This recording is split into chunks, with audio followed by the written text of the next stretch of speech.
hockey fans, are you ready to brave the wild with me, your host, Paladino Joey, or Joey Awajan? Brave the Wild is available on all of your favorite podcasting apps and also, of course, on the Hockey Podcast Network, THPN, of course. Thank you so much, Dylan and Kyle, for having me on board coming in out of Vancouver, British Columbia. Really appreciate you guys for having me on board the Hockey Podcast Network. The Minnesota Wild, well, it's basically 4 games to review, 4 games to preview, because, well, Seattle's like the season finale. It's next Thursday. Might as well just throw it in there, I think. I'll probably have a show next week, probably. But, yes, the Minnesota Wild this past week, 1-3, and out. They are officially out of the playoffs.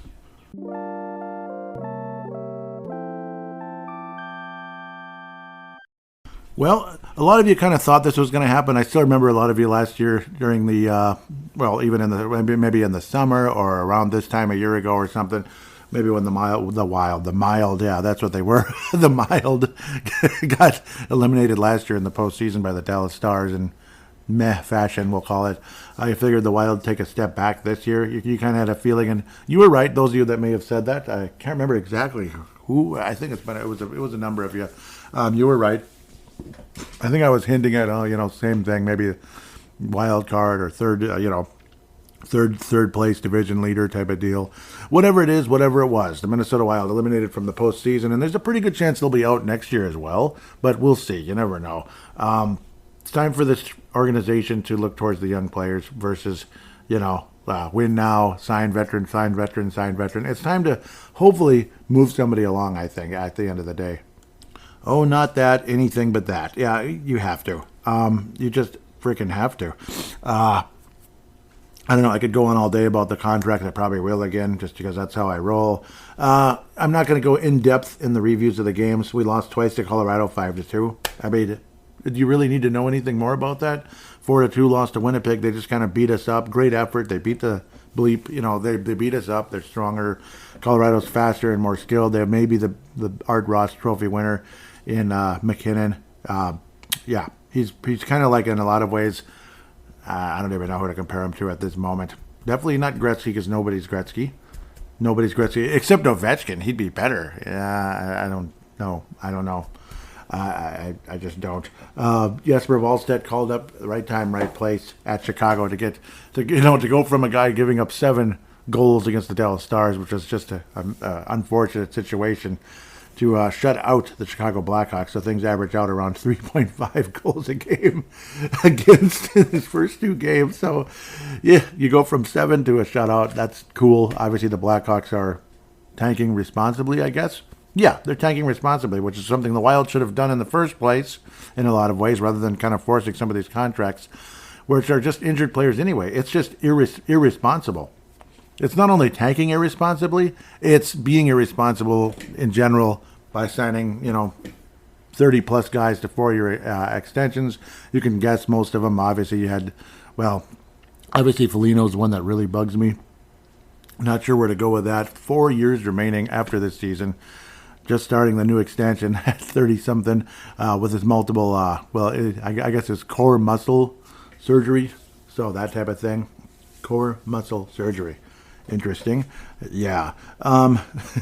There's a saying of what that means in Minnesota, and I'll leave that off the mic. Maybe you can chuckle about that if you know what that is, but it's interesting. Very. Obviously, yes, all these extensions and such. Conversations of possibly moving on from Zuccarello, which I think is highly recommended. Clearly, Kaprizov is fine if he isn't with Zuccarello 24 hours a day. It's okay. Right now, the top line, I guess, right now it's been Marco Rossi. Yeah, that's been that's been interesting. Rossi with Kaprizov and Zuccarello. Yeah, that's great. Otherwise, Jules Eriksson with Mr. Ghost himself, Marcus Johansson, whatever. Yeah, get him out of there if they can, because he's, I don't know. He's, put it this way, he's the kind of guy that, let's just say, what was his name? That guy. Herb Brooks would just simply say, yeah, that guy, right? Herb Brooks would be like, yeah, you think you can win on talent alone? Gentlemen, you don't have enough talent to win on talent alone. He was talking to Marcus Johansson. He was. Matt Boldy with Jules Eriksson and Marcus Johansson. Third line, appropriately, Ryan Hartman centering the third line. Alex Goligoski played some forward. That's funny. But, yeah, he did. And this should be a send-off this week, basically up and coming.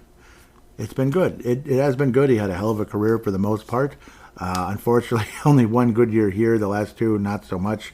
Though he did have the dramatic Minnesota Hockey Day goal and got very emotional last year. This year, well, yeah, it's just kind of been what it's been at the end of the day. Freddie Gaudreau, Freddie also, he's invisible, but at least he tries hard, where Marcus Johansson doesn't. Fourth line, Merit Kuznetsov. Why is he there? But I guess. Why is he on the fourth line? But I guess where else are you going to put him? I guess he's stuck there for the moment. With Mason Shaw and Vinny Lettieri, Jake Lucchini, we'll see what happens there. Lettieri was banged up a bit during one of the games as well. I believe that was the Winnipeg game. Yeah, banged up a bit. Clearly not feeling so good. I believe it would be called an upper body injury. It looked like possibly a wrist or something. But what do I know? What do I know? Not a whole lot. Not a whole lot, other than it's been a frustrating overall season. General notes, the Minnesota Wild, are you ready for one of the greatest stats of all time? And I know a lot of you have probably heard it, but I'm going to say it anyway because I want to get my chance to talk about it too, damn it. The Minnesota Wild versus Dallas, Colorado, and Winnipeg. The division leaders in the Central Division. Teams you might have to beat once in a while. You just once in a while, right? 0-10-1. Are you fucking kidding me? This is BS, ladies and gentlemen. Absolutely exquisite. Fine, I'm just a negative Nancy. I'm not a true Wild fan. You got to stick with them through thick and thin. Well, I'm here. That doesn't mean I have to be silent and just say, yay, keep going. No, I'm not going to do that. Yay, everything's okay. It's ups and downs. Everything's going to be cool. Face paint this, face paint that. I don't know. I'm not going to do face paint. I'm not going to do any of that. Or jerseys or anything. I mean, jerseys are great. I don't know. Well, it is what it is. Jerseys are great and everything. I don't necessarily wear them regularly like I used to, but it's because I'm old. Dang it. But I suppose older people wear jerseys too. It depends on you, I guess. Partially, I just get too warm. That's kind of my number one complaint, honestly, with wearing a hockey jersey. I get too warm. I'm one of those kind of people. Like, I'm always hot. Can't you tell? I'm always hot? I'm a hothead, damn it. Stop losing. Jule Eriksson gets to 30 goals. That's awesome. Kirill Kaprizov, 42 points, or goals, 90-point season. Good. Marc-Andre Fleury, will he be re-signed to a one-year extension, maybe to hang on, be a mentor for Jesper Wallstedt? Will he hang on? I don't know. Will we trade Philip Gustafsson? I don't know. I mean, those are all the different options, possibly. Well, those are the different options. Maybe even bringing a different player in, different goaltender, that is. Gustafsson, despite all of his ups and downs, crazily had 3 shutouts on the season. Isn't that weird? 3 shutouts for Gustafsson. That's how up and down he's been all year. Save percentage 89.8. 3 shutouts. Save goals against average 311. Oof. 19 and 18 in his wins and losses. I believe there was an eclipse in 1918 also. I think that's... but I think the really bad earthquakes were in the 1800s. Yeah, sorry, that's for like a freedom of thought or something podcast. Marc-Andre Fleury, 17 and 13, 287 goals against average, 89.9 basically, save percentage with a couple of shutouts and volley Verld with volley with 3.52 because because why? I don't know, because it's 3.52 I guess. 119 minutes instead of 120. I don't remember what the reasoning of that was. Did we pull the goalie or something? I don't know. I don't think we did. All 7 goals were against him in that game. 7 flipping goals, poor guy. Anyhow, yeah, it is what it is. Again, losing to the Avalanche twice. Well, what's funny is when I said the 10-0, my ass. 10-1, 10-0. Yeah, right. That'd be amazing. 10-1 record. The 1 point was, of course, that 2-1 overtime loss to the Colorado Avalanche, 2-1. Brandon Duhaime's debut. Thank you, Brandon, for passing on that little lucky charm, I guess. That was the 1 point we got versus all 3 teams all season. 1 point. 1. Wow, that's unbelievable. 1 point all season. It's funny, right? It's real funny. It's hilarious. Yeah. And Colorado's arguably the best of the bunch. It's just funny. Yeah, but I guess my my nephews were a good luck charm at the game as they were there. Again, 2-1 loss to Brandon Hames, Colorado Avalanche. We always think of Brandon Hames when we think of the Avalanche, right? Well, maybe. McKinnon's hat trick, though, recently, good for him, so on and so forth. Are the Avalanche on their way to winning another cup? Possibly. Could Vegas go back-to-back? Maybe. Maybe. Who knows? They could get hot at the right time, right place.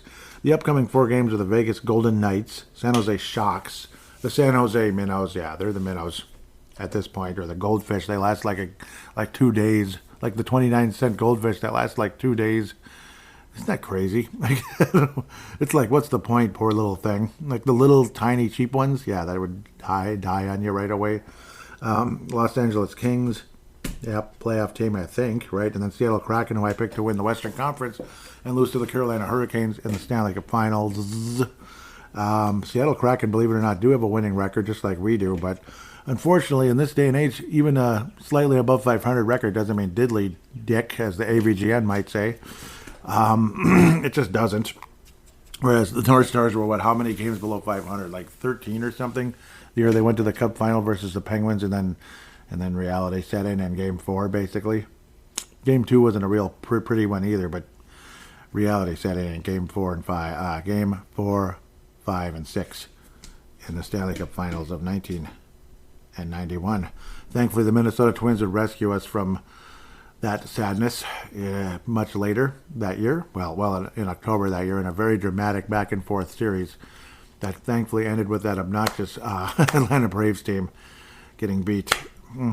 Yeah, you watch highlights and all that. They were pretty obnoxious, and their fans were too. So it was definitely satisfying to see the Twins ultimately win that series. They were pretty obnoxious. I forgot how annoying they were, the Braves and their fan base, especially over in Atlanta. Oh, my God. Anyhow, why did I get into that? Because I'm tired of losing. I'm tired of being on a mediocre, I'm tired of mediocre teams that either barely make the playoffs and lose, or say they even have a higher seed and they find a way to underachieve and not even win series where they have home ice or home court or home this or home that. God. Or, there's a golden opportunity to do something special against a beatable team in New Orleans by the Vikings back in 2008. I'm not still bitter about that. Oh, wait, yes, I am. Very. Sorry. Very. I don't know. It is what it is. I mean, it's better to just face reality here, rip the scab off. I think this team needs to make some moves in the offseason. Obviously, you can't just keep everybody, and I understand 100 million times. This might be just a 2-segment episode where it's just kind of like, I'm going to kind of lump everything here, and then it's fan interaction segment number 2. I think I might just do that. Hell with it, kind of the prospects, my overall thoughts, this and that. And next week will be kind of similar, obviously. Maybe some other news will have happened. Obviously, some younger guys are going to get a chance to play now, and they better. Liam Ogren called up, believe it or not, even though he didn't score a point in the first few games in the AHL's Iowa Wild. 3 games, no points, and a -4. I'm glad he's in North America, though. I am. He looked pretty good in Sweden, but at the same time, that's the whole point. Sweden is not the KHL.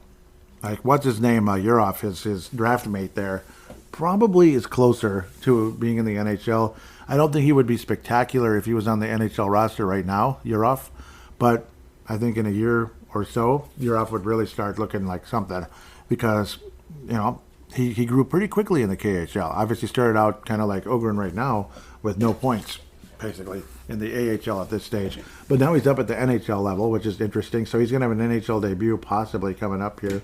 Maybe as soon as, would it be tonight, huh? It could be. Nope, it's not tonight. Tomorrow, Vegas Golden Knights Friday, San Jose Sharks Saturday. That might be a good one to put him in. Maybe Ogren could pick up an assist and have an NHL point already, which would be pretty cool at age 19. So it's kind of like, why the heck not? Just don't get hurt, damn it. 4 games remaining on the regular season here to wrap things up. It's like the it's the postseason, if you know what I mean, but the preseason version of the postseason. You know what I'm saying? Like where it's kind of like exhibition games. For these teams like Vegas, the game means something. For San Jose, nope, same thing. Seattle, same thing. Vegas and LA, they're jockeying for positions still. There's always a chance to do this and do that. But They should be comfortably in position, especially the Vegas Golden Knights. They're defending Stanley Cup champions, and I don't know, I was happy about it for the most part. I didn't necessarily like the way they worked the system a little bit, but I don't know. They earned it when they were there, so give them credit for that at the very least. At least they earned it while they were there. They didn't stop scoring against the Dallas Stars or Montreal Canadiens in the Western Conference Finals, or blow a 3-1 lead to the San Jose Sharks when they were actually good. They had that Sharks team, and they just let it go. It was weird. That Sharks went all the way to the... I think they went to the West Final that year, didn't they? Ultimately to be beat by the Blues? Yeah, that was 2019. Got beat by the Blues. Crazy. The Blueskis. Oh, boy. Yeah, where was I? I don't know, but yeah, Liam Ogren. Yeah, we'll see if he gets his debut coming up here versus the Vegas Golden Knights. Friday, the 12th of April at Vegas, 9 p.m. Fun stuff. It is fun. Saturday, San Jose, another late game. So it's fun. At least you get to watch some late games, in my opinion, on the weekend. I think that's fun. San Jose Sharks, I do think it's fun. I'm not kidding at all. 1851-9. I mean, it won't be pretty, but you get to maybe see some young guys shine a little bit. Give them a chance. And again, it's kind of like a preseason. It's a postseason preseason. See, like where you're eliminated from the playoffs already, and you're just kind of, playing the games out, and again, giving young guys a chance, which is, again, something we probably should have done earlier. Maybe not the Ogren type players that are insanely raw, but Damon Bleepin Hunt. Come on, hello, Damon Hunt, anyone? You don't think he's good enough? Seriously, I do. But of course, again, obviously the roster's filled up with all these other wonderful contracts that we just had to sign. We just had to sign them. John Merrill, signing of the century, of course. But John Merrill, yeah, he's the contract, I don't know, just the commitment. It's not the amount, it's the commitment and the length. Great to have Huznadinov here. Obviously, he wins face-offs, this and that. What does he have? 2 assists so far in the NHL. So that's good. Blah-bitty frickin' blah. 2 players, though, that I think you could possibly part with. Hopefully. I don't know what to say anymore. It'd be funny. You trade Matt Zuccarello right as his extension starts up. That would be funny. I wish they could. I wish they could. I mean, because he's kind of a coaster, too. That's what I often hear people complaining about, and they're right. I mean, I'm seeing the same thing. Matt Zuccarello kind of coasts out there. He's not really, he's a very talented player. Gets, a great passer. He's the best passer there is, basically. Yeah, he's a great passer, obviously, and occasionally good scorer and all that good stuff. But I don't think he's, essential to be on the Minnesota Wild until he retires. I don't think so. I don't. Foligno, is he essential and he needs to be here till he retires? Oh, please, God, no. Goudreau, yeah, Goudreau, Foligno, both 4 more years. It's just, Hartman, 3 more. It's wonderful. Spurgeon, 20 more. No, I'm kidding. That's what it feels like. 3 more, okay. Oh, only 7.575, though. Only 7.575. That's all. It's not that much. Come on, suck it up. It's not that much. It's only as much as the Prezi and Suter contracts. God, it's like dead cap number 3. Basically, that's what he was this year. He was dead cap number 3. Joey, how can you say that about Jared Spurgeon? You saw the game. Just being honest with you. I know I'm a jackass and probably losing like all of you. No, maybe not. It needs to be said, dang it. The Bogosian signing, okay, you're going to get grit, size, blah, blah, blah. And I know we love saying grit around here, too. Declan Chisholm, I'm not sure what we're going to do. He's obviously he's promising, but is he somebody to take a roster spot from a younger player? I don't know. Maybe for now. I don't know. That's the other thing. Luckily, I don't think you're going to be committing any type of no-move clause to Declan Chisholm. And if you do, I just don't understand you. I think you're on crack cocaine if you do that. Milne's been strong in Iowa. That's nice. He's had some multi-point games lately. 18 total points in 35 games. So right now I'm kind of going back and forth between the 2 different groups here, the NHL and the AHL. yeah, that's the kind of first segment this is. This isn't about necessarily review, preview. I can maybe just preview for fun, just kind of, and maybe talk about the other teams and such. But yeah, Damon Hunt, 27 points. He's been, been wonderful, generally speaking, and he's even on a team that's gotten their butts kicked half of the season. Even a veteran like Stephen Fogarty is a minus 20 on the year. Think about it. Stephen Fogarty's a solid veteran. Minus 20 on the season in Iowa. Damon Hunt, 0. Even. Caden Bancario, young guy, minus 23. Ryan O'Rourke, minus 33. Minus 33. Ryan O'Rourke is a solid team captain type of defenseman, and he's a minus. Yeah, you get the point. Toporowski, multi-point game this past week. Yep, Iowa native, of course. Bettendorf, Iowa. Say that fast 50 times. Okay, just kidding. 8 points on the year in 13 games in Iowa anyway, not on the whole year. But again, that's cool. Again, he was part of the one of the trade deadline type of guys. Elson, same thing. More productive here than he was elsewhere. He had hardly any points. Vladislav Firstov, again, at least he's getting a crack in the North America again. Only 3 points in 7 games, but not bad. But you know what I mean? Just kind of okay. He's kind of there. He exists. Woohoo, that kind of thing. Yeah. A guy that probably, I don't know, I'm guessing I don't know what to say about him, and it's really sad. Nick Sweeney, 7 games, 2 points. 7 games, 2 points. Ouch. That stinks. Absolutely sucks. Zane McIntyre all by himself in Iowa? No, probably not literally. Maybe he's with Hunter Jones again, who is another prospect that's probably, not going to make it to the NHL, but we'll see. He's been in the ECHL purgatory most of his professional career thus far. It's a bummer. Carson Lambos, again, it's ironic, too. Again, I'm sticking around in the prospect level here. 64 games, 3 goals, 10 assists, went a minus 16, which is, again, better than Ryan O'Rourke, at least, in terms of the plus-minus, and he's a year younger. No offense, Ryan O'Rourke. I'm not trying to bash on you. If 1 in a million chance you or one of your relatives is listening to this this podcast, pardon me. I respect you, Ryan, and I'm hoping for the best going into next season. I really am. It's just ironic as heck that again Ryan O'Rourke was actually taken ahead of Brock Faber. Remember I talked about that on last week's show. The Wild could have drafted Brock Faber instead of Ryan O'Rourke. Do you realize that? How funny that is? The Wild could have just simply drafted Brock Faber. But I don't know. Ryan O'Rourke looked so promising. He still might end up being that, but thus far in the AHL, not so much. Is he ready to make it to the NHL next year? No. Carson Lambos? No, I don't think so. Hunt? Yes. Yes. Absolutely. I think Hunt absolutely should be in the NHL next year. Period. He needs to be in the NHL next year. Goligoski, God bless you and good luck in the future and all that. Maybe he'll be part of the organization for many years to come. And if he is, good for him. That'd be kind of cool. So on and so forth. Is that it for Iowa with the main actual prospects? Because Simon Johansson, yeah, I don't know. What's his status anyway? I don't think he's long for this organization either. I just don't. Luckily you can dig in here. Yeah, Walker's a restricted free agent with arbitration. Toporowski signed for next year. Cool.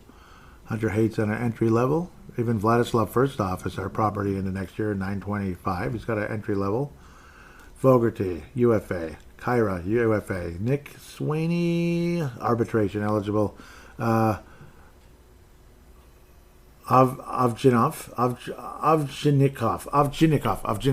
Yep, I say that fast several times. Some kind of weird restricted free agent with, what does this say? The player has not accrued the necessary amount of professional seasons required for Group 2 RFA status. They are ineligible for an offer sheet. Ooh, please visit the CBA FAQ for more information. And thank you so much, Cap Friendly. So yeah, he's that 10-2C deal. And apparently he is not going to be back. So that's just kind of like, he's not going to be back. Like, what are you going to, Pavel Novak, nice story, of course, but, in AHL or ECHL semi-purgatory at the moment, but he'll be fine, I think. I think there's still something there. He's still, he's still got that ELC going on into next season. Good for him. Bankier, same thing. No, 2 more years. Good. Great. Milne, 1 more year. Walker. Yep, obviously he is a restricted free agent. Adam Raska's a restricted free agent. Oh, he's younger than I thought. 22. I thought he was like okay, I'm getting him mixed up with the other guy. Kyra, he's 29. I think I looked at all those guys' contract status. Oh yeah, Kumpalainen and Riley Heidt, their ELC start next year, and Riley Height's going to be on the second line for Minnesota next year. No, I don't know. I doubt it, but I guess that'd be great. Good for him if he makes that. I mean, good for him. That'd be insanely impressive. I've been talking that long, but I guess it is. This is 2 segments merged into one. Okay, so who cares? I'll just say the Madonna Award winner for this week simply goes to Jesper Wallstedt. Thank you for having a wonderful week, Jesper Wallstedt, or for having a wonderful game anyway, pardon me, and giving us hope for the future. That's kind of what it's about. Yes, it's against the second or so worst team in the NHL, the Chicago Blackhawks, but a shutout is still a shutout, and they are still guys wearing Chicago Blackhawks jerseys. There's actually a couple talented players on the Blackhawks still, believe it or not, including Connor Bedard, so good job. A shutout is a shutout, and it counts as far as I'm concerned, regardless of against the Dallas Stars or the Chicago Blackhawks. So Mike Madonna Award winner there. I don't know. We'll kind of come off of just I don't know, and then I'm not going to give out a popcorn maker this episode, other than I guess it's just Marcus Johansson in general. Just I don't know, little heart would be nice. Let's go to the ELCs for the contract status for the defenseman in the prospect world. Kyle Mostas, 2 more years to go. That's great. Lambos, 2 more years. Spacek, 2 more years. Ryan O'Rourke, 1 more year. Simon Johansson, restricted free agent, so odds are yes. I don't think he's coming back. I just don't, but maybe. I'm guessing they won't bring him back though. Seems like an interesting guy. He's 24, and I don't know. Like I was thinking for a minute, sometimes he might not be the worst third pair defenseman to be in the NHL, but maybe not. Damon Hunt, yeah, I'd rather take my chances with Damon Hunt any day of the week over Simon Johansson. He's 3 years younger, and he has another year still before he becomes an RFA. Will Butcher is a UFA at age 29. Maybe he'll be brought back in the minor league deal. Jack Pertz, ELC starts next year. So again, right now he's just kind of like on a borrowed loan type of thing, like a short-term thingy for the rest of the season with the Iowa Wild, which probably lasts about as long as the Minnesota Wild season here. Going forward, Jack Pert 4 games, and he's got 2 penalty minutes and is a -1. Then you have a guy named Cale Kessie, which I don't think we talk about too much. 25 games, 105 penalty minutes. I think he leads the club in penalty minutes. So he's kind of the Basil McRae or whatever, Matt Johnson, whatever the heck. -8, 830 out of Sean Navon, Saskatchewan. Well, there you go. 6'3", 212. Yep, so he's got that big guy enforcer role that I guess still exists maybe in the AHL. Good for him, I suppose. Last week when I talked about bringing back Mason Shaw, Jake Lucchini, maybe that'll be in the fan interaction again, possibly. But, yeah, I mean, Mason Shaw is probably a better long-term fit for the franchise than Jake Lucchini. But, I don't know. Jake Lucchini's a really nice minor league player, at the very least. And he was kind of supposed to be there, but more power to him for being in the NHL this year. I mean, that must have been wonderful to getting like a real paycheck rather than just kind of, dare I say, 80,000, 100,000, whatever they make if they're at the minor league level. It might even be more. It depends. It probably is more, actually. But, yeah, if you get like 800K, like 800K average check or whatever every 2 weeks, that's pretty good. So compared to where he was, 5 points on the year for Jake Lucchini, I don't know. I mean, Mason Shaw, you can't really make a long-term commitment to Mason Shaw. You can't because you just don't know. I mean, 4 ACLs are 4 ACLs. That's a lot. And is his production level that spectacular since being in the NHL? Like, not really. I mean, it's nothing to really write home about. There's something there, obviously, but he had 17 points last year in 59 games before the tragic 4th ACL. It's something. Like, it's okay. You're on the team. You're a nice, solid 4th liner. Anything beyond that, it's kind of hard to say. He's gritty. He's tough. He's solid. Had a skill set that could get him points with Medicine Hat. Did I say he was with the Everett Silvertips? I think I got him mixed. Yeah, I keep getting him mixed up with someone else. It's Medicine Hats. I apologize last week. Yeah, he was a pretty good scorer there. He was a pretty good scorer in Iowa as well as his career progressed there. He was impressive. But yeah, and he had ACL there too. I think his third ACL was there. Gosh, I think his second and third were there. His first one might have been like earlier, a while back. Maybe, yeah, when he was young. I don't know. I mean, it is what it is. I mean, I wouldn't be surprised. Maybe they'll bring him back, small amount, like I was saying, like 800 for a year or two, that type of thing. The AAV, average annual value, that type of thing, like 800, 825, something like that. That's probably at best is what I'm guessing. Because has he really proved himself as anything beyond that in the NHL? No, you don't give him $2 million. You get Freddie Gaudreau $2 million. Damn it, because you do. You just do it. Freddie Gaudreau's the guy. Yeah, he's wonderful. Just great. Just love him so much. For the other prospects, Nikita Nesterenko. No, I don't think he's even in the. No, he's not. He's pretty productive in the AHL for the San Diego Gulls. That would be the San Diego Gulls. I'm pretty sure that's the. What are they called? The Anaheim Ducks affiliate. Oh, yeah, it is. He's played a couple games with the Ducks. Oh, I remember now. That's right. He has. I forgot about that. I forgot all about that. Yep, he scored a goal in 9 games for the Ducks and then scored a goal in 3 games this year for the Ducks. 15 and 18 in the AHL. That's not too bad. Former 6th-round pick for Minnesota, but okay, Nikita. Okay, we'll see what happens with the Ducks. Good luck with that. Good luck with the Ducks. At the end of the day, that was so funny. I know, I'm hilarious. Benoit Pouliot. No, Nate Benoit. I'm talking about Benoit Pouliot. Nate Benoit. Isn't he transferring? He's like in the transfer portal. I forget where he's going now. Nate Benoit. I keep thinking Benoit Pouliot. That's driving me crazy. So it's basically he's entered the transfer portal. I thought there was a rumor as to where he might be going. I don't know. But yeah, he's like just 1 year there, and he was disappointing for the most part. What did he get, like 3 points or something all season? So he hasn't been anything special, and I don't think the Wild have any long-term. He had 1 point, 1 assist in 19 games. Awesome. And he's 21. It's not like he's 19 or anything like that. So I forget if there was a rumor. I can't remember, but he is in the transfer portal. Yeah, I'm sure there'll be so many offers. I just can't wait. Like Denver, BU, BC, they're gonna be knocking on his door, banging the door down. Come on, man, please. We'll give you $3 million in endorsements too. Yeah, sure they will. Josh Pillar is no longer with Minnesota at all. Lambos, Wallstedt, yes, Iowa. Petrovsky's no longer. He's not going to be with the organization anymore. 55 points, 57 games with the Owen Sound attack. He didn't really make any step forward. That's probably why. You know what I mean? It kind of is what it is. Ryan Healy had 22 points in 29 games with Harvard. Did take a step forward. Pretty solid year from 8 points a year ago to 22 this year with a mediocre Harvard team.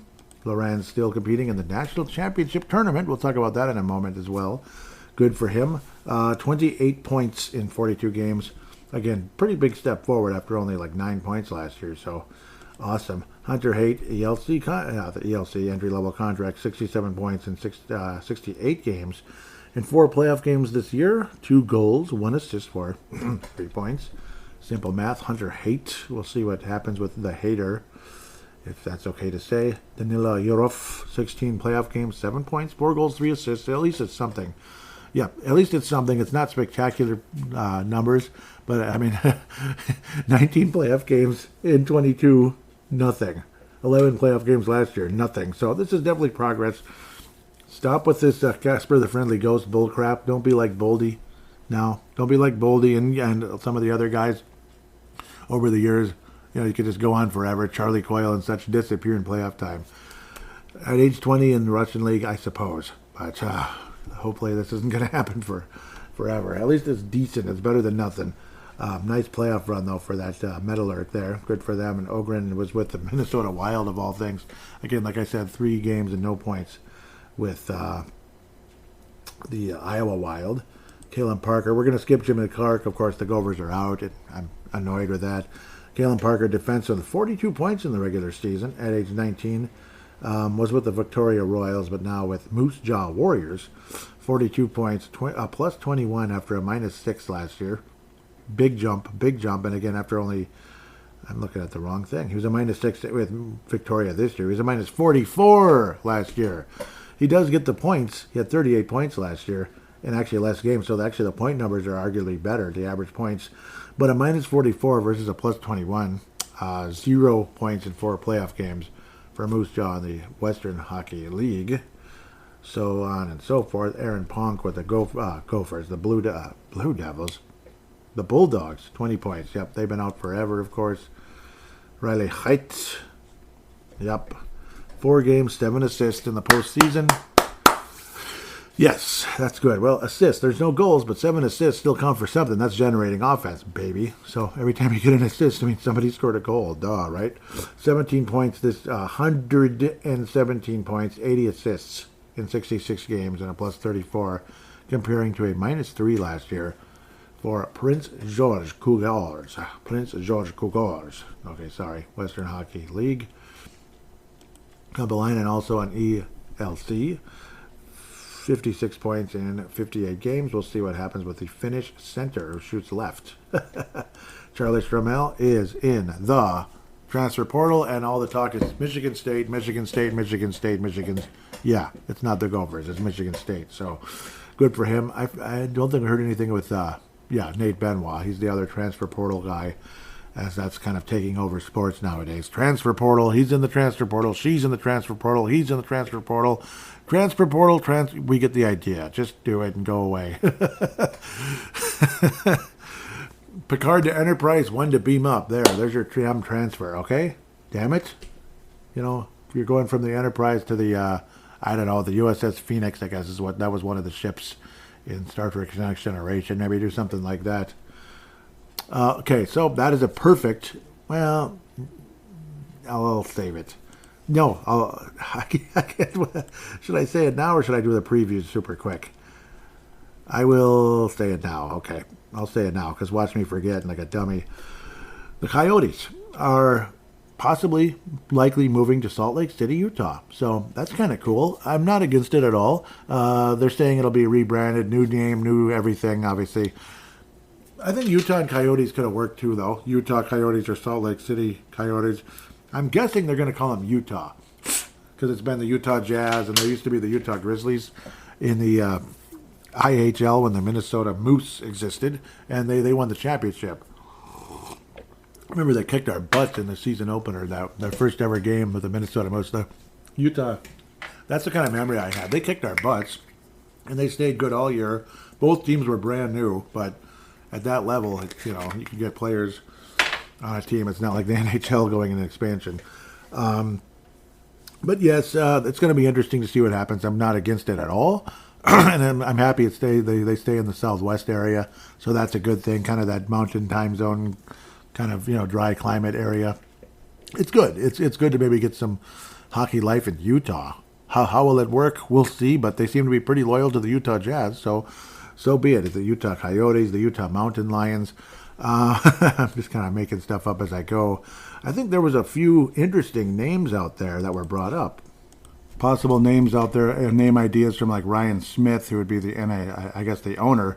Utah Yetis, that's one possibly. Interesting look, kind of like a sky blue. I guess that's not too surprising. It looks like like a Sasquatch. So that's kind of cool, a Yeti, Sasquatch looking thing. That's kind of cool. Brine Shrimp, well, that's interesting. Utah Olympians, that was another pretty cool one. Really interesting, complicated look. The Olympians, huh? With the mountains in the background and this warrior-looking guy with 2 hockey sticks.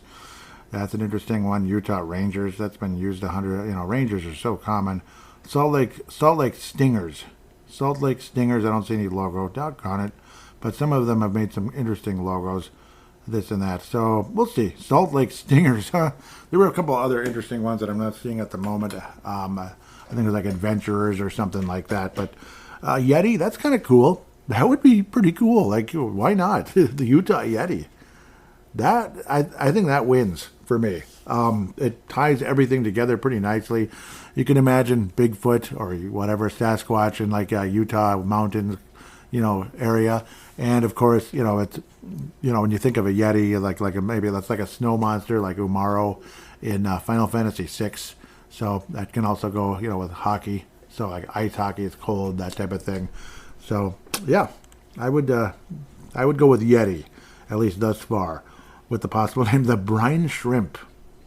I don't think you want to call your team the Shrimp, do you? I don't know, but we'll see what happens. As for the games up and coming, I'll try to go super quick here. What the hell? Vegas Golden Knights, yep.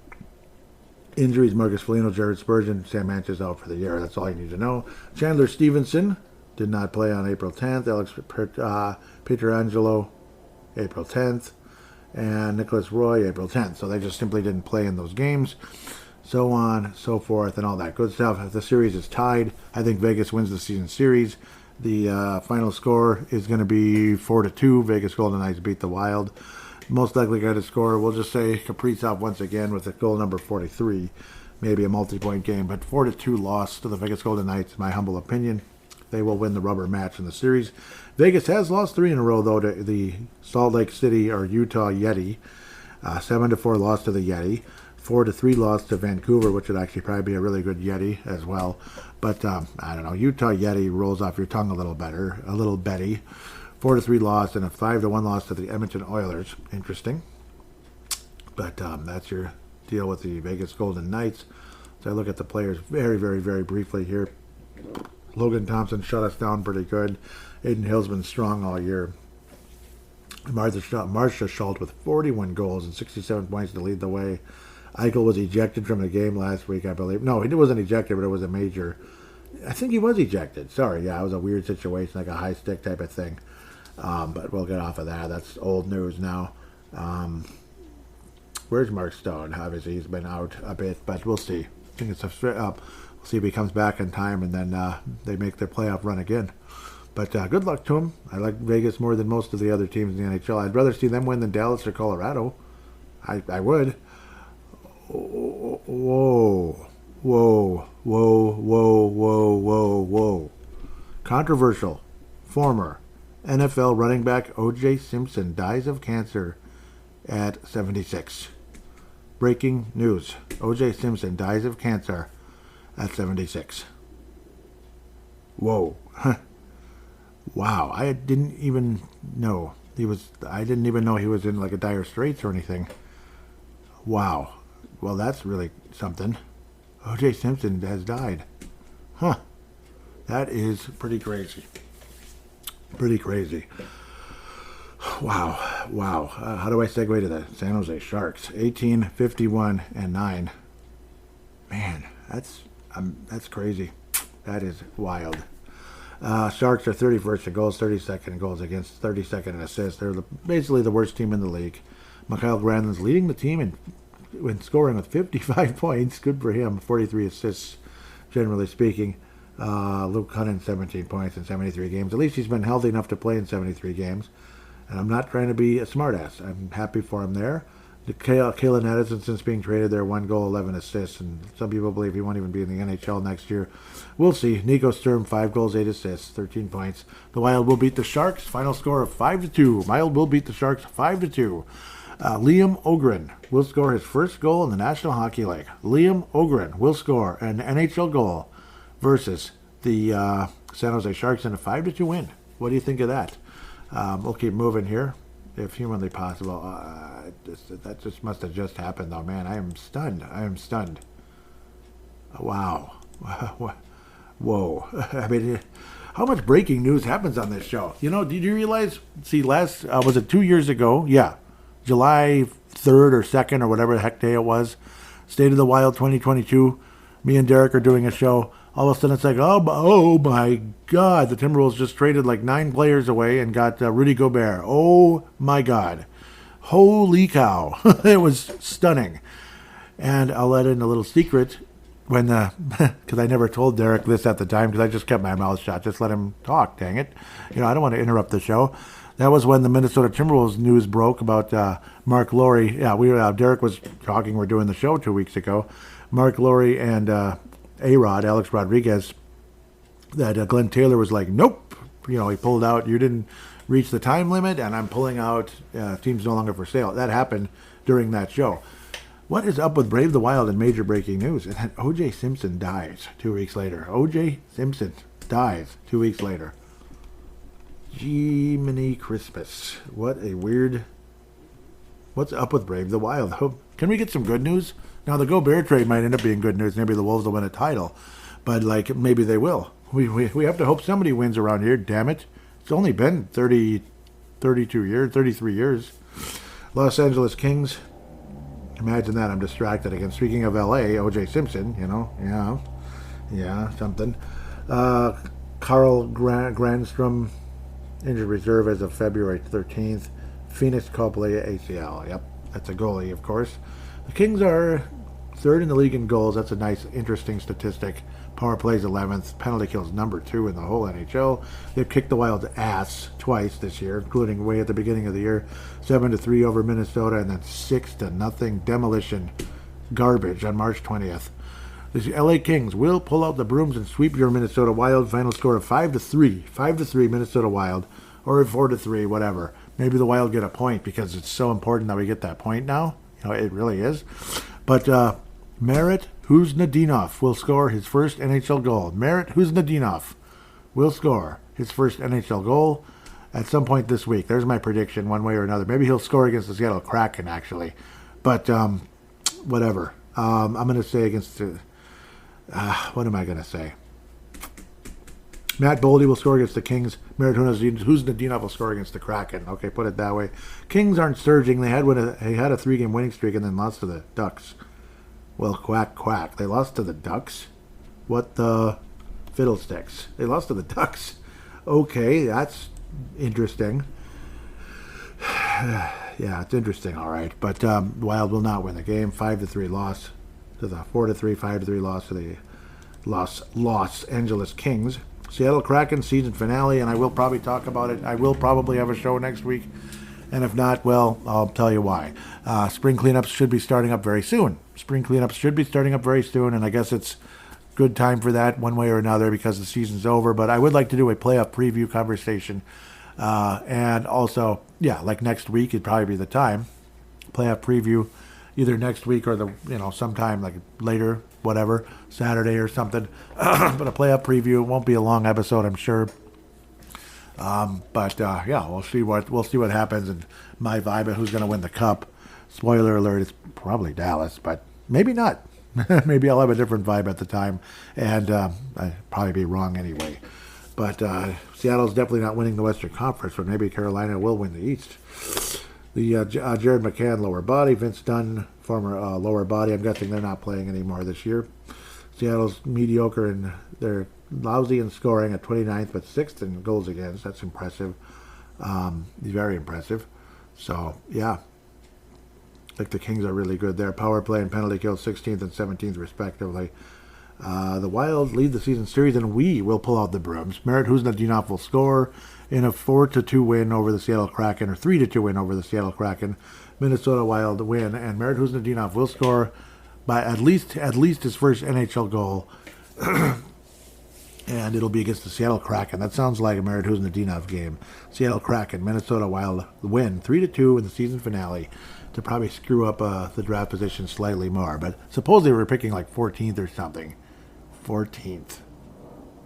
Wow. But I suppose, hey, Urov was taken, 21st or something? So, I could think of worse things. 24th. Ogren was taken 19th. So, we'll see. Yeah, we'll have to wait and see how this all turns out. But Rossi was taken 9th, yep. Took him a while to get going, but overall a nice season. I don't want him traded, and I don't think anybody else really does either. With that said, we're going to take a quick break and come back for fan interaction right after this.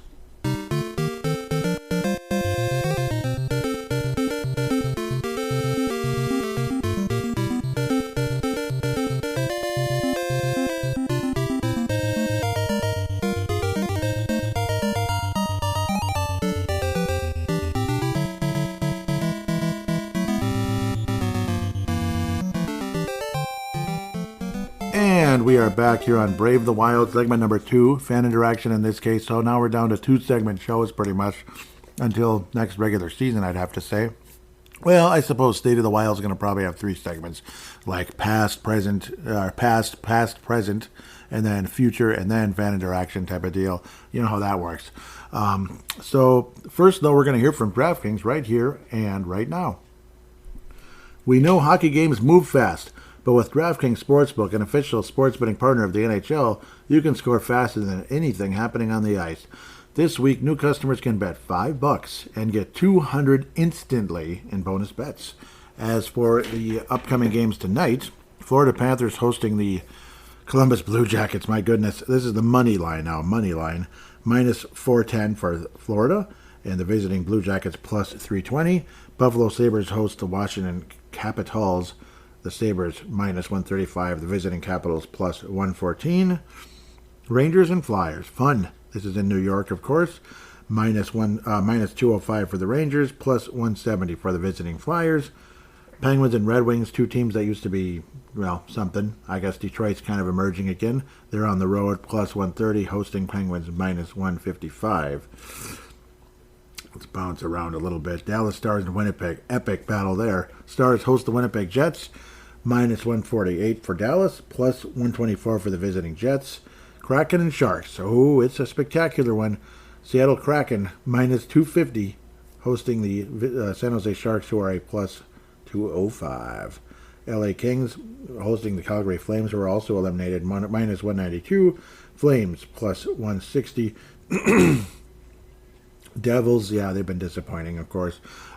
Yep, check out the Devil State of Mind podcast, of course. Yep, really nice one here on the Hockey Podcast Network. I need to plug more shows. I apologize. I really do, guys, just in case you're listening. Oh, I accidentally paid too much just now. I made him something, but that's okay. No, it's not DraftKings. minus 198, and plus 164 for the Devils. Sorry, I shouldn't even have mentioned that. Just bumped the wrong button on something, but I'll fix that momentarily. Anyhow, call to action, right? The call to action is to download the DraftKings Sportsbook app with code THPN.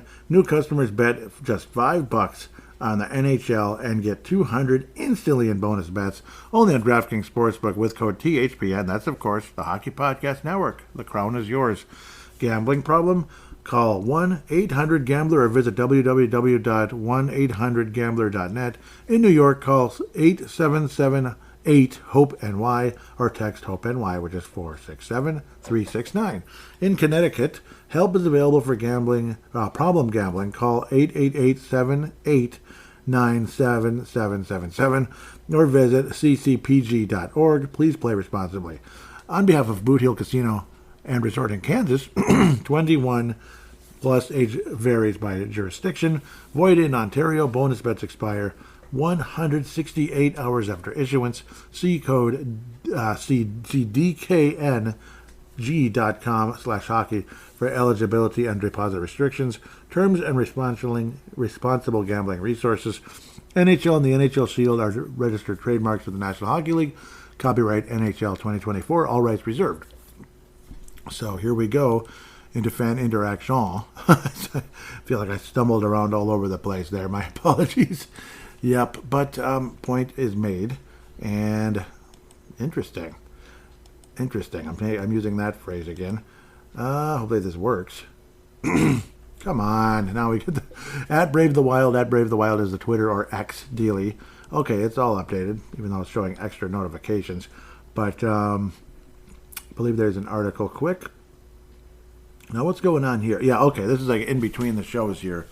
Derek's responding to something I ratted out here. Okay, Minnesota Wild PR.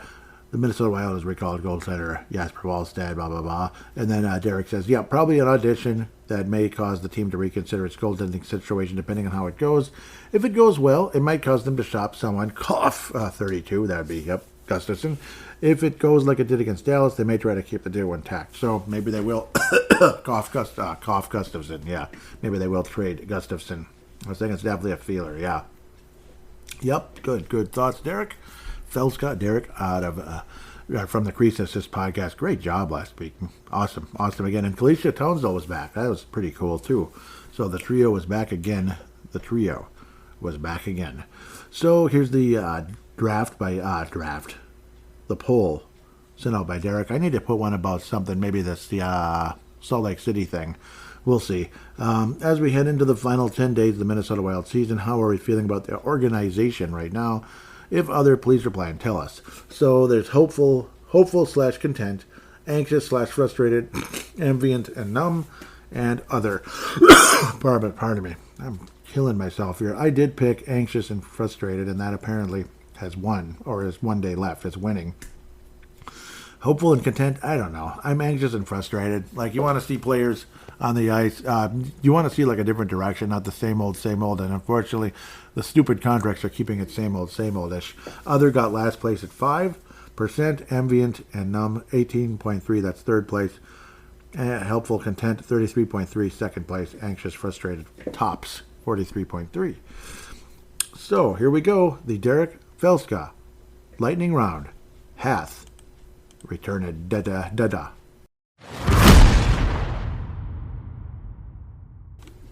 Indeed it has, number one. Sorry. Watching the Colorado Avalanche play against the Minnesota Wild is like watching a junior varsity team JV, against a strong varsity opponent. McKinnon flew by our players like they were not there. Barring McKinnon's retirement, will we ever be able to compete? Maybe it depends on the prospects, I guess. But will we ever be able to compete? Yeah. Yeah, it kind of also reminds you, in a way, harkening back to circa 99-2000 when the Gophers were below average. Wisconsin was arguably the top team in the country, and they had a guy by the name of Danny Heatley.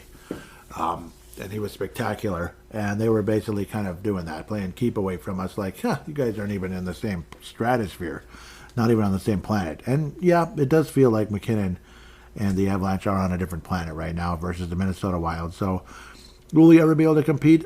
Again, I guess it depends on the prospects, I suppose. That's kind of where I'm leaning. Morty responded with, a number one draft pick that good can make a team look good. Just add pieces and mix them in. Our D looked extra slow. Brodin didn't look healthy.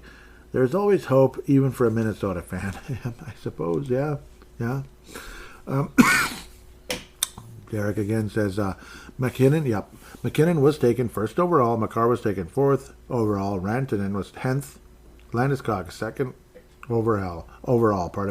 When will the Minnesota Wild learn that you have to be bad in order to be a contender? Does Craig Leopold need an intervention?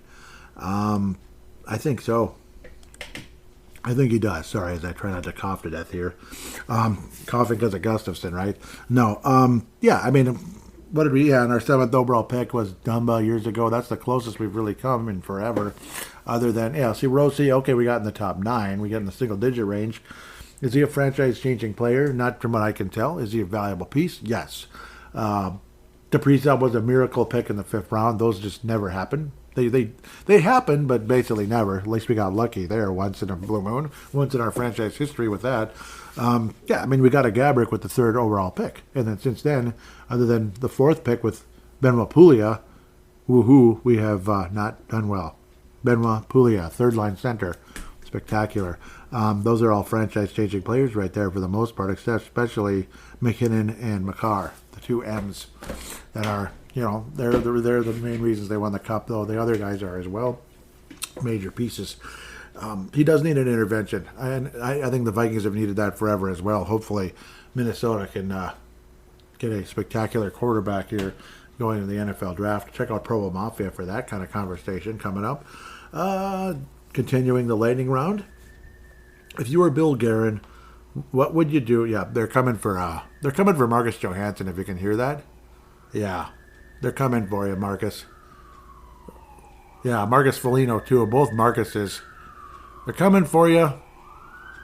Yeah, they're so slow the cops would catch them in a second. Did I say that out loud?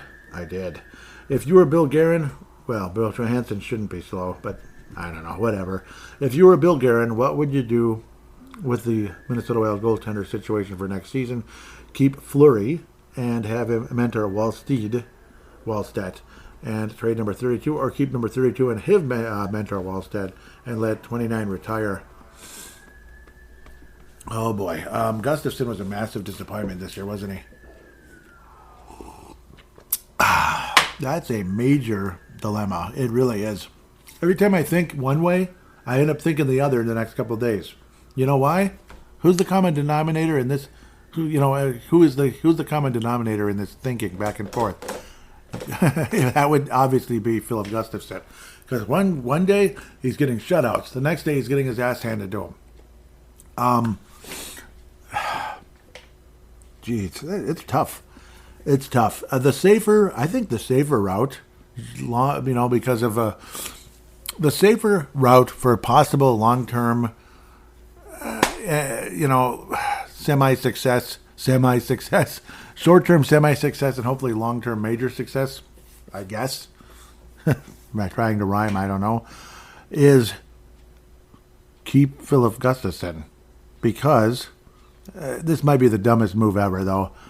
I'm probably just going to put my foot in my mouth. But I was kind of thinking this all along. Remember a couple of years ago that possibly see Gustafson starting now, and eventually Wallsteed takes over and Gustafson becomes the backup. So you have like a safety net one way or another. With Fleury, you never know when he's going to fall off the proverbial cliff. A player that age, it happens. Players fall off the proverbial cliff. And you can't count on him for long-term success. Are you truly ready to give Wallstedt like half of the games? Because you're going to have to do that if you're going to have Mr. No, I think Wallstedt's more than willing to do it, but is he willing and ready to do it? That's the thing. Willing is there. The will is there, but is he officially ready to do it? I would like to believe he is. And then you try to get another goaltender in the not too distant future. Oh my God, it's a tough dilemma. It is. It's a tough one. This is not an easy answer at all. Fleury has been better this year. Gustafson does have skills, but he's inconsistent. Doesn't stay in shape like he needs to. That type of thing. What is it? Eating habits, stuff like that. And supposedly Wallstedt's a similar thing. So that could be a really bad situation. It could bleep them both up, where Mr. 29 is the ultimate, like, stay in shape, consummate professional Hall of Famer. Oh my God. You can get goaltenders. It can happen. You can acquire a goaltender. It's not going to kill you. Like, we did find a way to get Cam Talbot. He was a nice success. We have been very good about signing goaltenders historically. And we've been pretty good about drafting goaltenders as well for them. Well, sort of. Then again, have we? Josh Harding was pretty good. We screwed around with him forever. It's going to be like the longest answer ever. Oh, boy. I keep going back and forth in my head right now. You know how many times I've flipped back and forth literally since I read your question? You wouldn't believe it. Okay. Final decision right here, right now. Okay, trade Gustafson, keep Fleury for one more year, and if there's somebody you can have as insurance somehow, some way, you have to have some kind of insurance plan, though. That's the one thing, because obviously people get hurt, so you're going to have to sign a decent goalie who is, probably like really good at the AHL level and can more than hold his own in the NHL level. You're going to have to get somebody like that. There's names out there. Like Aiden Hill was kind of like that type of guy years ago. So I'd say if you're going to trade Philip Gustafson, you're going to need to find somebody like that can kind of, hold your own. Like, like an Antti Ranta was that kind of player. I mean, probably not right now, but I mean at the time in the past. So you're going to have to find somebody like that to do it. So that's what just drives me crazy. But I'll go with that for now. I'm guessing you might be leaning that way. I'm pretty sure a lot of you out there are very frustrated with Philip Gustafson, generally speaking. Continuing the lightning round, what do you think is going through Wild GM Bill Guerin and owner Craig Leopold's mind as they watch the Wild get dominated by another Central Division foe? Do you think it will prompt changes, or will they do the same thing and hope for something different? It sounds funny because it's like it kind of does seem that way. I'll read the response quick by Moko V 65. That'd be Mike. He says, I don't know what you are thinking, but I never imagined we would be this bad at the end. It's like we didn't even show up, even with what we have coming up in the minors. There is not enough to get to the next level for a few years. Just SMH, shaking my head. Yep, it shows 2 replies. Why is it 2? Okay, did Morty respond to Mike? Yep. Morty, yep. Michael, who who we have coming up. Who we have coming up are elite, not from the minors except Wallstedt. You will see Ogren hopefully on Friday. Yep, he has size and a clutch gene. Basically, Ek light. Okay, maybe like a lighter version. Okay, Yurov is flat as a flat-out stud. He will be here this coming year or next. Yeah, hopefully next. Hopefully coming real soon, but we'll see. Height, hate, Kumpelainen, Bankier plus D, and then Derek wanted to have me see what's going on. Yep, with the hashtags. I appreciate that. Yeah. I do think we have prospects, yes. Like, how ready are they? How ready is Ogren going to be? We'll see. Ogren certainly isn't going to... I don't think he's going to turn any heads right now, but we'll see. Hopefully he does. Hopefully he's got something going in the next year, and he ends up being like a 40, 50-point player, and then much better beyond that afterward. So we'll have to wait and see how that turns out. But Derek's overall question... There have to be some changes.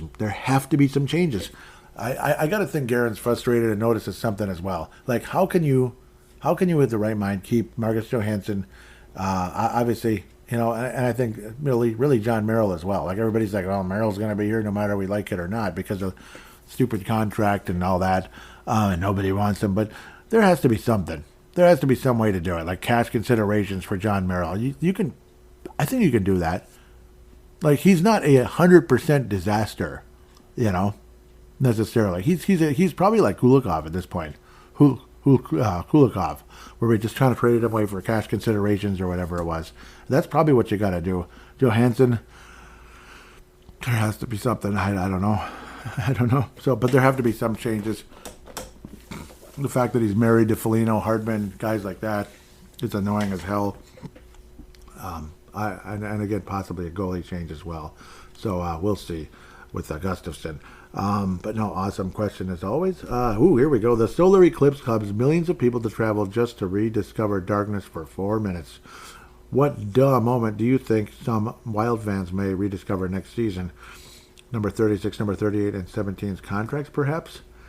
Yeah, we're rediscovering that. Let me see. LOL, the same darkness. Yeah. Oh, yeah. I think the eclipse is pretty cool because they're rare, and I've never seen a solar eclipse in person like anything. Well, I did have the 75% one in 94. 2017, we got rain. 24, we got clouds with rain. It was just absolutely wonderful. Just wonderful eclipse that we got. The clouds were the eclipse. But, so obviously that was very upsetting both times around. I've never seen a full total eclipse in person. I think it's cool. Is it worth traveling forever across the country? Not necessarily. Do I want to be around a bunch of people screaming in my ear? FTHN. Bleep the hell no. I hate noise. I hate people that overreact to things. Okay, I hate when people overreact to things. There. Sorry. Yeah, like, oh my God, it's so, I just love Ryan Hartman. I just love Zuccarello and Marcus Foligno. You can't get rid of him. Yeah, they're going to rediscover it, all right. They're going to rediscover darkness because they're going to get hurt again. Okay, so like Foligno will probably miss time with injury. Zuccarello will take some games off while he's playing. And Hartman will get suspended again because he's out of control. He's out of control and he's bleeping tone deaf about it. And he is. That's why I made that statement last week. Great question. That was fun. Next, if you had to grade the Minnesota Wild on the following subjects using a traditional A to F scale: broadcast, TV, and radio, team, speed, team grit, toughness, goaltending, special teams, coaching, and front office, GM, etc. Okay, so broadcast on TV. Well, so TV and radio are definitely going to be separate entities because they're different people. TV gets an F. And I don't really hate them as much as some people, but I don't know. There's not much. They don't really have much. I don't know, like LaPantha, Walls, whatever. They're just so vanilla. They're so whatever. I think LaPantha, obviously, not many of us are huge fans. Some of you out there are. To me, he's always come off as arrogant, honestly. I don't think he's like a bad person, but I don't think he's good either. Obviously tired of all the Kowalski stuff. God bless Kowalski's. I wouldn't mind having them as a sponsor here, but I don't know. You get tired of hearing about it and the overpriced meats that nobody can afford unless you're like, 6-figure and up like salary. Like, good luck with that. Like, I can't afford that. Are you crazy? I know, heck, and even 6 figures doesn't mean what it used to. It sure as heck doesn't. Radio, I think they're pretty good. I like the radio. I like Joe O'Donnell. He might not be elite, like the greatest thing in the history of the world, but he's a young up-and-comer. I like Joe O'Donnell, and I like Bob Kurtz, too. Bob Kurtz was awesome. They get a B+. I can't really give him an A. Tom Reed is a legend, obviously, on the radio. I think he's more, we all have this kind of Homer-ish vibe. We all want to see the team win, but we're not afraid to say, that bleeping sucked. Like, come on, that bleeping sucked. And I do get more of that vibe from O'Donnell and Tom Reed. As for fallness, yeah, I know I'm not a huge fan either. That's probably what brings it down is the radio. But if we're talking about just general like play-by-play color commentator, that's what I'm going with versus like post-game and pre-game show stuff. Post-game pre-game show is like D- ish. I mean, because you still get some of the other guys like Reed and Joe O'Donnell is, I think he's one of those classic throwbacks where he'll actually go and interview players as well, despite being a play-by-play announcer. So I like that guy, honestly. Now for the team, speed. I don't know what the hell to say. I don't know. Some of them are fast, some of them are not, obviously, but D+. D+ because of the slow, plodding veterans that aren't good. So D+. Team grit. Yeah, I don't know. Like a C. Sometimes we're tough, blah, blah, blah, and then you get all these wusses like Marcus Johansson who couldn't hit a fly because the fly's too big. It might hurt him a little bit. It just might hurt. It might slap his cheek a little bit, and it hurts. So leave him alone. Dang it. Toughness. About a C-, D+. Goaltending. It's been up and down all year, so that's right at a C, which is like not what you want as a student. Special teams. Penalty kill, a flippin' F-. Get the F out of here. Power play. Of course, we're splitting up the special teams here. Power play is like a C+. When it's good, it's awesome, but it's not always awesome. Sometimes it sucks, and it can let you down when it matters most. Coaching. Ooh, boy. It's all over the place. Dean Evanston would have been a D- to an F, honestly, the last, year and a half. It's funny, though, because we made the playoffs and all that cute stuff, but this is what we do. That got old, and I think in a lot of ways he's responsible for Freddie Goudreau's contract. Again, at least Goudreau tries, but he stinks, you know what I mean? There's people that try, there's glue people, like, say, the people at work that are like a glue person, but they're not somebody you're really counting on to do the heavy lifting. But then when you put them in a heavy lifting role, they're just not gonna get it done. So you don't put them in that role, and you don't sign up. You don't make long-term commitments to people like that. It's no offense. It's just what it is. Like a gamma or whatever they call that. How there's alpha, beta and all that. They're like a gamma or whatever it is. Maybe they're whatever the word is. Like they're maybe a glue person, but they're not really someone you're going to count on to do the big heavy lifting. We'll leave that alone. But that's kind of where I see it with Goudreau in a lot of ways. So coaching with John Hines, I like him more than Dean Evanston. I think that's an upgrade. Is he elite? No. We'll go with a C+ for the moment for John Hines and maybe the whole coaching staff, like a C+. I think he's okay for now. Front office, general manager, etc. Judd Brackett, I'd like to say an A, but I don't know because we don't know. The players aren't really, they're not really, emerging that quickly. So, but I'd like to say an A. I'll say an A- for Judd Brackett. Bill Guerin, God, I love you, Bill Guerin. You're the coolest. I love the personality and all that, but the free agent signings and such. I mean, there's no way I can be a Billy Goat. Because there's no way I could be a Billy Goat for Bill Guerin. There's no way because of the free agent signings. It's I literally, not figuratively, literally covered my eyes when I saw the graphic. Foligno, 4 years, $4 million. I just covered my eyes like, oh no, please, what are you doing? God help me. How about 2 years for $3 million? I could live with that. I wouldn't like it that much. I'd rather just say Foligno traded, but but oh my God, that'd be ripping the scab off. You can't do that. He's the king of kings, and he's the king of kings, man. You can't trade him. Yeah, 2 years for 3, I think would have been more realistic. Like, heaven help us. He's not young, and he gets hurt all the time with the way he plays. He gets hurt all the time. So, for me, that's Bill Guerin gets a D+. But, no, because the trades, though, that's the one thing. He's really good at making trades. He's really good at it. And he's good at identifying the need to get rid of people, and then he turns around and doesn't get rid of others. Like, he'll favor certain guys and say, yeah, get this clown out of here, at the same time. So I think it all comes to a straight up C, because he's an F at this and he's an A at that. That, you know what I mean? So it comes to a C right in the middle. Not a minus, not a plus, a C for GM Bill Guerin.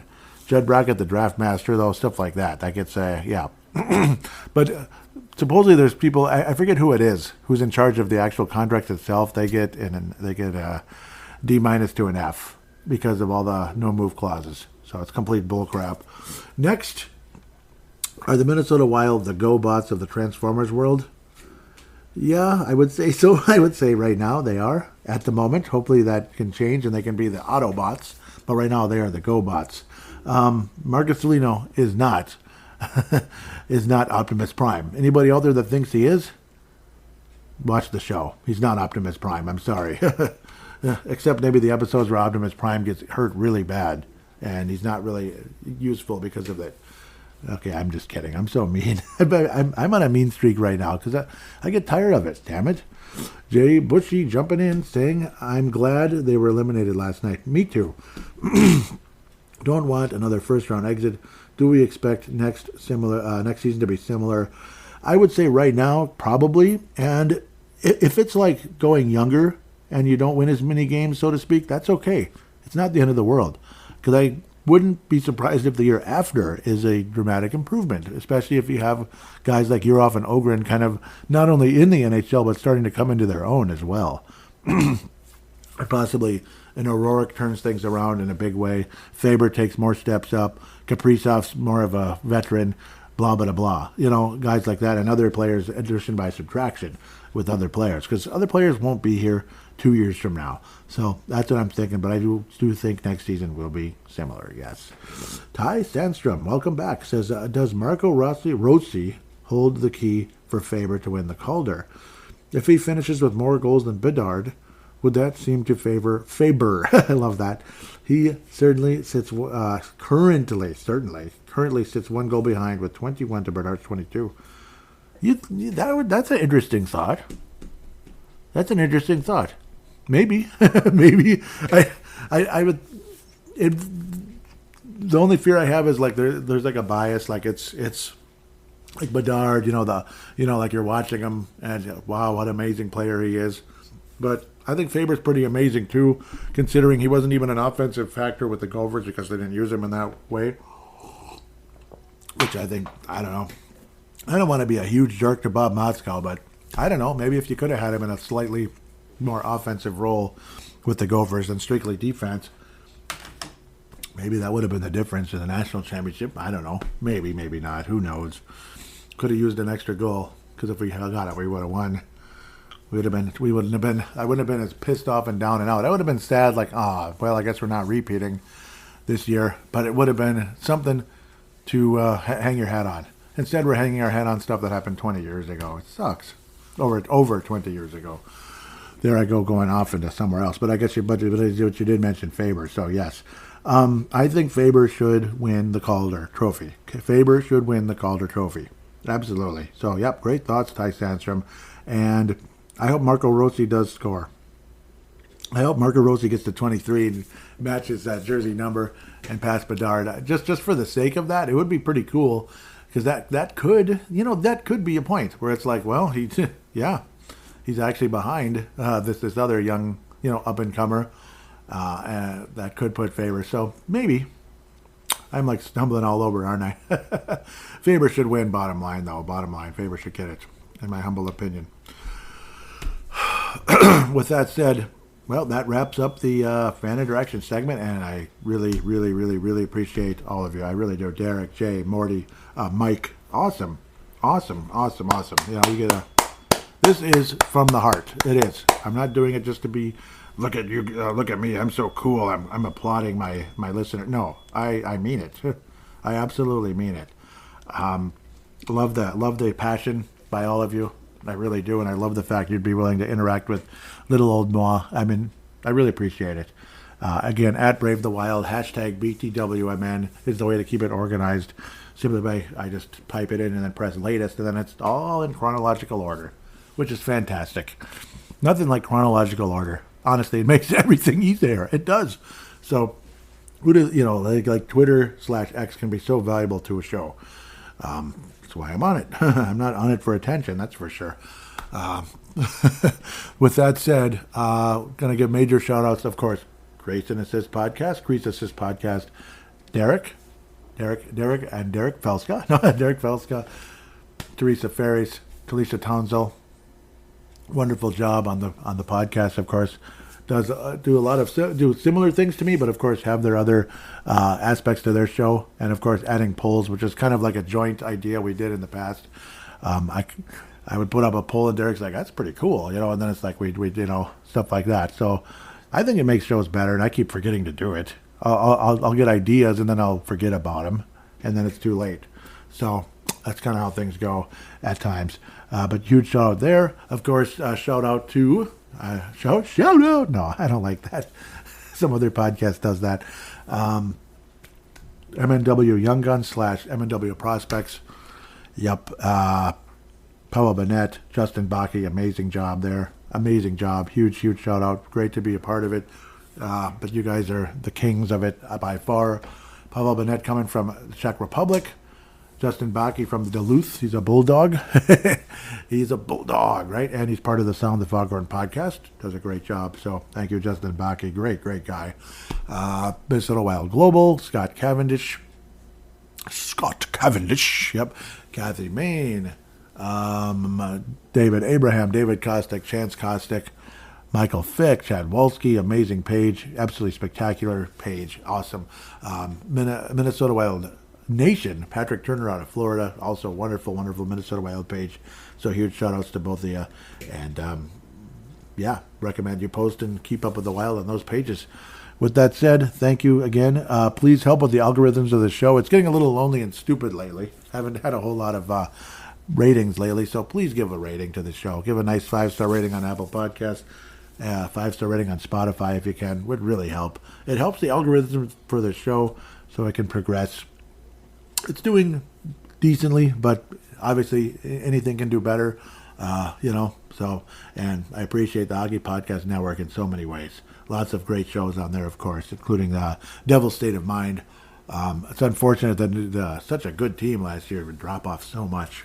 Jeez, but we'll see. Better luck next year, I guess. I mean, they're going to be a threat again. No doubt. It's just, again, crazy how quickly things can change.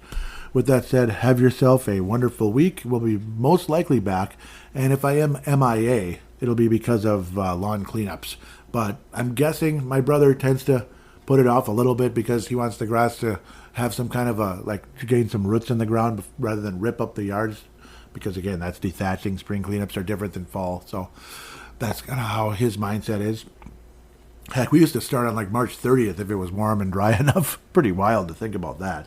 But we'd leave lots of black streaks on the yard, tearing them to shreds. So that's why he changed things a bit over the years. So I'll probably be back next week with the playoff preview, and that should be fun, hopefully, regardless if we're in or out, and we can look forward to some of these young guys this upcoming week. Go Liam Mogren. Hope we get Yurov. Go Huznadinov. Rossi, go kick some butt, Faber. There are pieces to the future of this team, even though we're probably going to be in the same boat next year, most likely. But, 2 years down the road, I think there's a chance for something. With that said, again, take care, God bless you, and we'll talk to you in a week.